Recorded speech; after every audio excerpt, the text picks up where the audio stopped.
In 17th century New France, it was common practice to send Aboriginal children to France for linguistic, economic, and occasionally conversion purposes. In this video, we will present one profile of an Aboriginal child who was sent to France from Canada, Savignon. We will explore why he was sent, his experiences in France, and his ability to reintegrate into his culture of origin.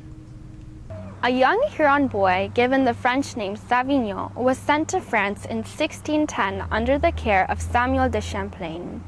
He was the first Huron to be presented in French court. He was sent to France possibly in exchange for Etienne Poulet, who was around the same adolescent age. Prior to his departure, he would have been taught French in hopes of becoming an interpreter back in New France. Savignon was not baptized, most likely due to his age. Therefore, he would not have been part of the conversion project. He returned to Canada with Champlain 1 year later in 1611. Once he returned to his people, the Huron, he praised the treatment he received in France, but did not express a desire to return.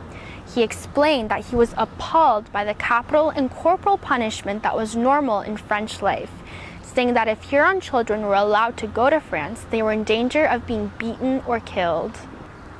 In learning about the profiles of Aboriginal children sent to France, we can better understand the strategy behind choosing children as interpreters. One of the reasons behind choosing children was to incorporate religious teachings in their language learning. The Recollects thought it was easier to indoctrinate children rather than adults because to them the adults were, in their words, long steeped in sin. Furthermore, the exchange of children was monumental in terms of French-Aboriginal relations, as Aboriginal children were revered and raised by the entire community. However, it is interesting to see the change in identity, or lack thereof, among the Aboriginal children sent to France. We can learn how Aboriginals interpreted French culture, something that is rarely addressed in the retelling of history.